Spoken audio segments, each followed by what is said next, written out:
O sa mga tumatakbo ngayon, makinig kayo ha. Kay Kapitan, kay Kagawad, kay SK, makinig kayo sa sasabihin ko ha.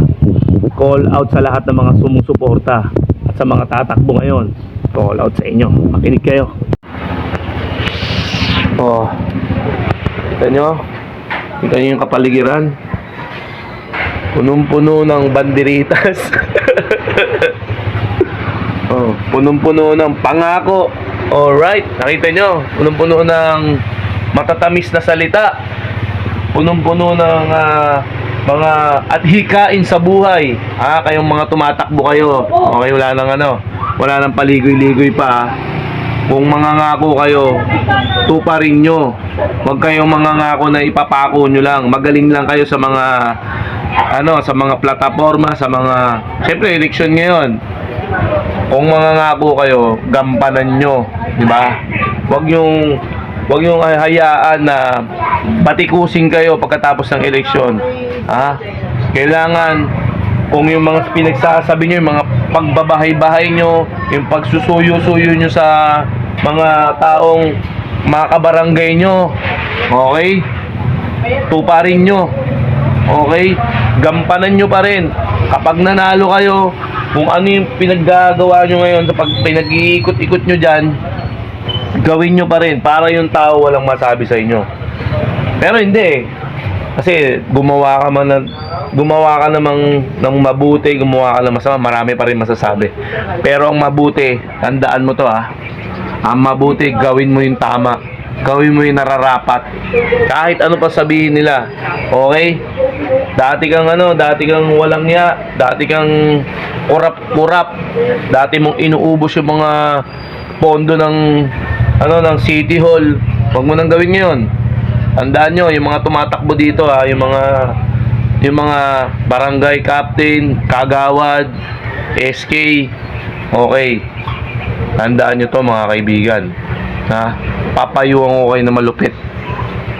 Yung talagang iikot ang inyong mga puwit.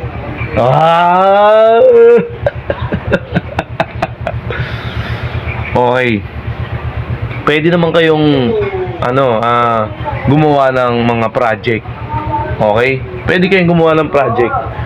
Wag lang kayong mag-iimbento ng project. Gets nyo? Okay. Isa pa. Wag kayong aasa sa kung ano man yung biyaya ng City Hall. Okay? Wag yung i-use. Ayos na, lupit, ayos. Nag-i-English na tayo. Okay? Kayong mga tumatakbo, huwag kayong mag-aaway. Magbarilan lang kayo. Hindi, joke lang. Hindi, lahat kayo, mga tumatakbo, patunayan yung sa mga kabarangay nyo, nakarapat dapat kayo. Okay? Hindi yung puro salita lang kayo ng mga tatamis ngayong eleksyon. Pag nanalo na kayo, hindi na kayo mahagilap, hindi na kayo malapitan. Minsan matatapang pa kayo kasi nasa posisyon kayo. Bawal kayong sitahin kasi may kapangyarihan kayo. Okay? Sa lahat ng mga gumagamit ng kapangyarihan yan, unang-una sa lahat, kasi ganyan ang tao kapag may kapangyarihan na, malakas na ang loob, mayabang na. Okay? Hindi ko sa nilalahat pero may mga ilan-ilan dyan na yung mga tao na binigyan sila ng karapatan at iniluklok sila dyan sa pwesto na yan. Ang lalaki ng ulo nyo, di ba? Si Kapitan ganito, yabang ni Kapitan, hindi namin maano kasi Kapitan. Si Kagawad hindi rin maano kasi nga Agawad ngayon si SK, ang dahang pera niyan. Kung ano lang pinaggagawa, bumili na ng bola, puta, halagang yung bola 5 piraso. Halagang 100,000, 5 bola. Ay si Kagawad, nagbaklas lang ng daan. Pinasimentohan lang 3 semento.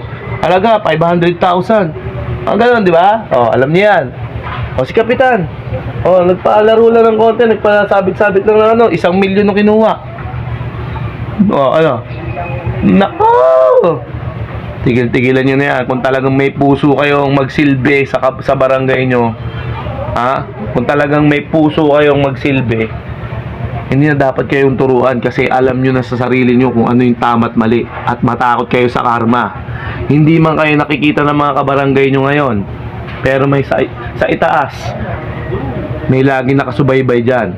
Okay? Matakot kayo, baka tamaan yung pamilya nyo ng karma, mga anak nyo, mga mahal nyo sa buhay. Alright? Bahala kayo kung matatakot kayo sa sinasabi ko. Peace out.